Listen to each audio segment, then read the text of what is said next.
Hai kids, pemerintah telah menetapkan setiap tanggal 2 Mei sebagai Hari Pendidikan Nasional.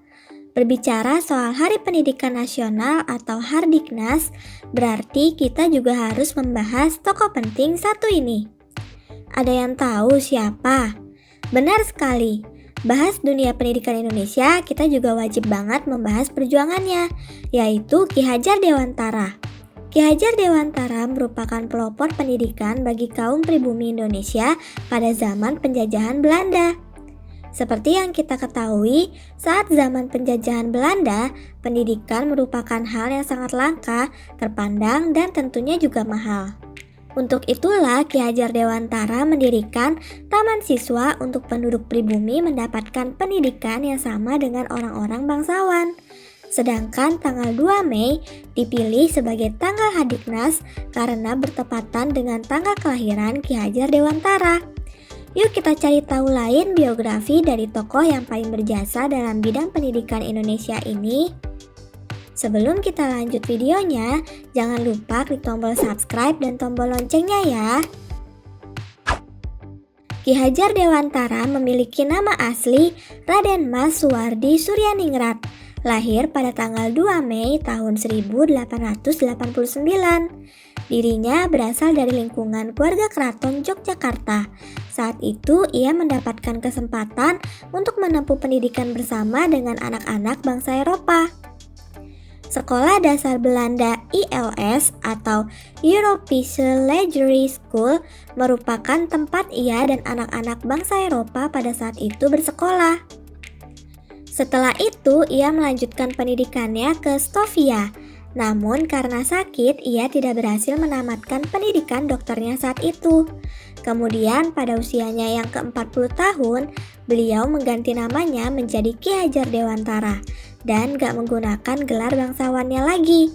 Ia melakukan hal ini agar dapat dengan bebas bersosialisasi dengan kalangan rakyat biasa. Selain itu, ternyata Ki Hajar Dewantara pernah bekerja menjadi wartawan di beberapa surat kabar seperti Sediotomo, Midden Java, The Express, Oto dan Hindia, Kaum Muda, Cahaya Timur, dan Pusara. Saat itu ia menjadi salah satu penulis andal, tulisannya juga komunikatif, tajam, dan patriotik, sehingga mampu membangkitkan semangat anti penjajahan. Gak hanya menjadi wartawan muda, Ki Hajar Dewantara juga aktif dalam organisasi sosial dan politik. Salah satu organisasi yang ia ikuti adalah organisasi Budi Utomo. Kemudian pada tanggal 25 Desember tahun 1912, ia mendirikan Indisi Partij bersama dengan Douwe Dekker dan Cipto Mangunkusumo. Namun karena Belanda pada saat itu menolak adanya Indisi Partij, ia pun menggantinya dengan membentuk Komite Bumiputra pada tahun 1913. Pada saat itu, Komite Bumiputra bertujuan untuk melancarkan kritik terhadap pemerintah Belanda. Pemerintah Belanda ingin merayakan perayaan 100 tahun bebasnya negeri Belanda dari penjajahan Prancis dengan menarik pajak dari rakyat kecil. Kemudian, Ki Hajar Dewantara pun akhirnya mengkritik perayaan ini melalui tulisan yang berjudul Seandainya Aku Seorang Belanda dan Satu untuk Semua Tetapi Semua untuk Satu Juga. Akibat tulisan itu, pemerintah Belanda pun akhirnya menangkap dan membuangnya ke Pulau Bangka. Namun Ki Hajar Dewantara meminta pemerintah Hindia Belanda untuk membuangnya ke Belanda. Pemerintah Hindia Belanda pun menyetujui hal ini. Saat berada di Belanda, ia memanfaatkannya dengan banyak belajar. Dirinya mempelajari masalah pendidikan dan pengajaran. Bahkan ia menunjukkan prestasinya dengan memperoleh Europeesche Akte.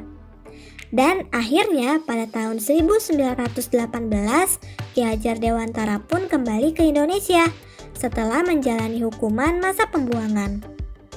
Setelah kembali ke Indonesia, ia bertekad untuk membebaskan rakyat Indonesia dari kebodohan untuk mewujudkan Indonesia merdeka.